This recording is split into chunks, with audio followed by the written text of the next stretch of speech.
श्री गणेशाय नमः। श्यामंतक मणि की कथा। एक बार भगवान शंकर ने सनत कुमारों से कहा कि आप लोगों को भादो मास के शुक्ल पक्ष के चौथ के चंद्रमा के दर्शन करने पर जो लांछन लगता है और वह यह कथा सुनने से और सिद्धि विनायक व्रत करने से दूर होता है, वह कथा कहता हूँ। आप लोग ध्यान पूर्वक सुनो। भादो शुक्ल चतुर्थी को सदैव गणेश जी के सुंदर फल देने वाले व्रत को करें। स्त्री पुरुष जो भी इस व्रत को करते हैं वे शीघ्र ही कष्टों से मुक्त हो जाते हैं। सुनसान वन में, विपरीत परिस्थितियों में, कोर्ट कचहरी संबंधी मामलों में यह व्रत सब कामों में सफलता देने वाला है। गणपति जी को यह व्रत बहुत ही प्रिय है। सनत कुमार जी पूछते हैं कि पूर्व काल में इस व्रत को किसने किया था? मृत्यु लोक में यह कैसे शुरू हुआ, इसे विस्तार से बताइए। भगवान शंकर ने कहा कि इस व्रत को सबसे पहले श्री कृष्ण जी ने किया था।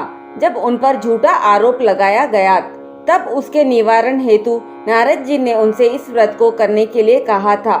सनत कुमार ने आश्चर्य से यह बात सुन दोबारा प्रश्न किया कि हे नंदिकेश्वर, कृष्ण भगवान सृष्टि को रचने वाले, पालन करने वाले एवं नष्ट करने वाले हैं तथा निर्गुण एवं सगुण सब गुणों से युक्त है। ऐसे समस्त प्राणियों के हृदय में रहने वाले भगवान कृष्ण को झूठा दोष कैसे लगा?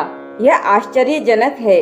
आप इस उपाख्यान को बतलाइए। भगवान शंकर कहने लगे, पृथ्वी को भार से मुक्त करने के लिए विष्णु भगवान और हलधर बलराम जी ने वसुदेव के यहाँ पुत्र के रूप में जन्म लिया। मगध के राजा जरासंध के बार बार आक्रमण करने के फलस्वरूप श्री कृष्ण जी ने विश्वकर्मा द्वारा समुद्र में सोने की द्वारिकापुरी बनवाई। उस पुरी में 16,000 रानियों के लिए 16,000 महल बनवाए तथा उन सब महलों में पारिजात के वृक्ष को लगवाया। 56 करोड़ यादवों के लिए 56 करोड़ मकानों का निर्माण कराया। इसके अतिरिक्त ब्राह्मण, क्षत्रिय, वैश्य एवं शूद्रादि लोगों के लिए निवास स्थान बनवाए और जहां जनता शांति से रहती थी। उस पुरी में उग्र नामक यादव के सत्राजित और प्रसेनजित नाम के 2 पुत्र थे। समुद्र के किनारे सूर्य भगवान को प्रसन्न करने के हेतु सत्राजित निराहार रहकर तपस्या करने लगे। सूर्य भगवान उनकी इस तपस्या से खुश होकर उनके सामने उपस्थित हुए। सत्राजित उनसे बहुत खुश हुए। सत्राजित प्रार्थना पूर्वक बोले, हे तेज के स्वरूप, हे स्वयं प्रकाशवान, हे भगवान भास्कर, आपको मेरा बारंबार प्रणाम है। हे ग्रहों के राजा, हे चंद्रमा को प्रकाश देने वाले, हे संपूर्ण देवों के स्वामी, मैं आपको नमस्कार करता हूँ। आप मेरे पर प्रसन्न हो। सत्राजित के ऐसी प्रार्थना से भगवान सूर्य ने सत्राजित से मधुर वाणी में कहा कि हम तुम पर बहुत खुश है। तुम जो चाहते हो वह हमसे मांग लो, हम तुम्हारी पूजा से संतुष्ट है। अब तुम इस सुंदर रत्न को ले लो, यह देवों को भी प्राप्त नहीं है। ऐसा कहते हुए भगवान ने मणि को अपने गले से उतारकर उसे दे दी। भगवान सूर्य नारायण ने उससे कहा, यह मणि प्रतिदिन 24 मन सोना प्रदान करती है। इसे धारण करते समय पवित्र रहना जरूरी है। हे सत्राजित, अपवित्र समय शोचा अवस्था में धारण करने से पहनने वाले की मौत हो जाती है। ऐसा कहकर सूर्य भगवान अदृश्य हो गए। मणि को पहनकर सत्राजित सूर्य के समान तेजस्वी लगने लगे। उनकी यह द्वारिकापुरी में प्रवेश करने पर उस तेज के फलस्वरूप किसी को पता न चला कि किसका आगमन हो रहा है। उस मणि की चमक से लोगों को यह लगा कि साक्षात सूर्य नारायण ही आए हैं। जब लोग पास में आए तब उन्होंने जाना कि यह सूर्य भगवान नहीं है, यह तो सत्राजित है जो कंठ में मणि धारण किए हुए हैं। मणि को देखकर भगवान श्री कृष्ण ने उस मणि को प्राप्त करने की इच्छा व्यक्त की। फिर सत्राजित को संदेह हुआ कि कृष्ण जी कहीं मुझसे मणि ना ले ले। इस संदेह से उसने मणि को अपने भाई प्रसेनजित को दे दी और पवित्र रहकर उससे पहनने के लिए सावधान किया। एक दिन प्रसेनजित उस मणि को धारण कर वन में गए। अपवित्रता के कारण प्रसेनजित को एक सिंह ने मार डाला और मणि ले ली। उस सिंह को रत्न ले जाते हुए देखकर जामवंत ने उस सिंह को मार डाला और मणि ले ली और गुफा में चले गए। जब प्रसेनजित कई दिनों तक शिकार से ना लौटा तो सत्रजित को बड़ा दुख हुआ।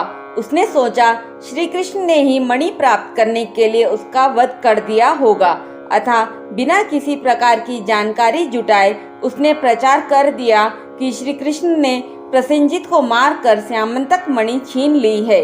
इस लोक निंदा के निवारण के लिए श्री कृष्ण बहुत से लोगों के साथ प्रसेनजित को ढूंढने वन में गए। वहां पर प्रसेनजित को शेर द्वारा मार डालना और शेर को रीछ द्वारा मारने के चिन्ह उन्हें मिल गए। रीछ के पैरों की खोज करते करते वे जामवंत की गुफा पर पहुँचे और गुफा के भीतर चले गए। वहां उन्होंने देखा कि जामवंत की पुत्री उस मणि से खेल रही है। श्री कृष्ण को देखते ही जामवंत युद्ध के लिए तैयार हो गया। युद्ध छिड़ गया। गुफा के बाहर श्री कृष्ण के साथियों ने उनकी 7 दिन तक प्रतीक्षा की। फिर वे लोग उन्हें मर गया जानकर पश्चाताप करते हुए द्वारकापुरी लौट गए। इधर 21 दिन तक लगातार युद्ध करने पर भी जामवंत श्री कृष्ण को पराजित न कर सका। तब उसने सोचा, कहीं यह वह अवतार तो नहीं जिसके लिए मुझे रामचंद्र जी का वरदान मिला था।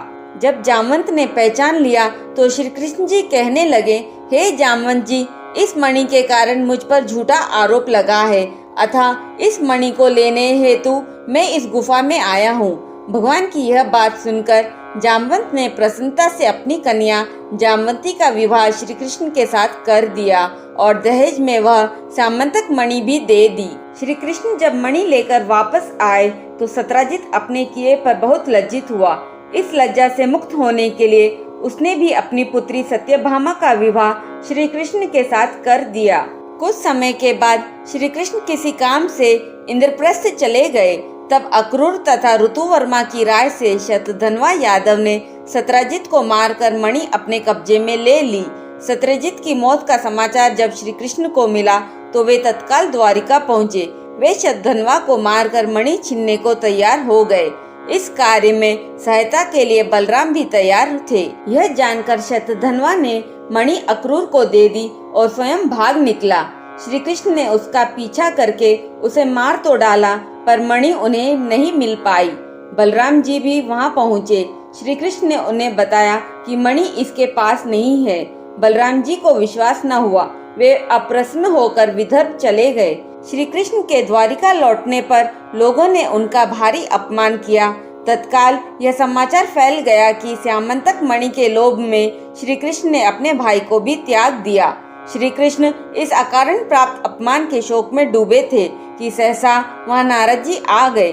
उन्होंने श्री कृष्ण को बताया, आपने भाद्रपद शुक्ल चतुर्थी के चंद्रमा का दर्शन किया था, इसी कारण आपको इस तरह लांछित होना पड़ा है। श्री कृष्ण ने पूछा, चौथ के चंद्रमा को ऐसा क्या हो गया है जिसके कारण उसके दर्शन मात्र से मनुष्य कलंकित होता है। तब नारद जी बोले, एक बार ब्रह्मा जी ने चतुर्थी के दिन गणेश जी का व्रत किया था। गणेश जी ने प्रकट होकर वर मांगने को कहा तो उन्होंने मांगा कि मुझे सृष्टि की रचना में किसी तरह की बाधा ना हो। गणेश जी जो ही तथास्तु कहकर चलने लगे, उनके विचित्र व्यक्तित्व को देखकर चंद्रमा ने उपहास किया। इस पर गणेश जी ने रुष्ट होकर चंद्रमा को श्राप दिया कि आज से कोई तुम्हारा मुख नहीं देखना चाहेगा। शाप देकर गणेश जी अपने लोक चले गए और चंद्रमा मानसरोवर की कुमुदनियों में जा छिपा। चंद्रमा के बिना प्राणियों को बड़ा कष्ट हुआ। उनके कष्ट को देखकर सारे देवताओं ने ब्रह्मा जी से गणपति जी को प्रसन्न करने का उपाय पूछा और फिर गुरु बृहस्पति देव को चंद्रमा के पास भेजा। उन्होंने चंद्रमा को ब्रह्मा जी द्वारा गणपति जी को प्रसन्न करने की विधि बताई। चंद्रमा ने उस विधि द्वारा गणेश जी का व्रत एवं पूजन किया। इससे भगवान गणेश प्रसन्न हो गए। तब चंद्रमा ने गणेश जी की स्तुति की और अपनी भूल के लिए क्षमा मांगी। गणेश जी ने प्रसन्न होकर वरदान दिया कि अब चंद्रमा शाप से मुक्त हो जाएगा, पर भाद्रपद शुक्ल चतुर्थी को जो भी चंद्रमा के दर्शन करेगा उसे चोरी आदि का झूठा लांछन जरूर लगेगा, किंतु जो मनुष्य प्रत्येक द्वितीया को दर्शन करता रहेगा वह इस लांछन से बच जाएगा।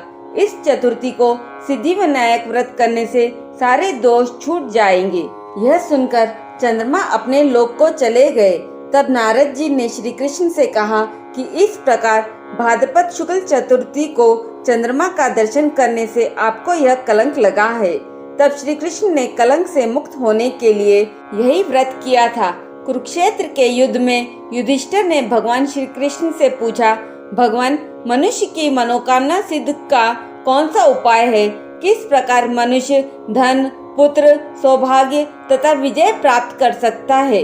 यह सुनकर श्री कृष्ण ने उत्तर दिया, यदि तुम पार्वती पुत्र श्री गणेश का विधि पूर्वक पूजन करो तो निश्चय ही तुम्हें सब कुछ प्राप्त हो जाएगा। तब श्री कृष्ण की आज्ञा से ही युधिष्ठिर जी ने गणेश चतुर्थी का व्रत करके महाभारत का युद्ध जीता था। भगवान शंकर जी कहते हैं, जो सामंतक मणि की कथा को सुनेगा तथा चंद्रमा के चरित्र की कथा को सुनेगा, उन्हें भादो शुक्ल चतुर्थी को चंद्रमा को देखने का कोई दोष नहीं लगेगा। मानसिक संकट या संशय उत्पन्न होने पर अथवा भादो सुदी चौथ को भूल से चंद्रमा के दर्शन हो जाने पर इस कथा को सुनना चाहिए। और ऐसा कहे, सिंह ने प्रसेनजीत को मार डाला है और जामवंत ने शेर को मृत्युलोक भेज दिया है। हे बेटा, अब रो नहीं, तुम्हारी स्यामंतक मणि यह है। बोलिए गणेश भगवान की जय।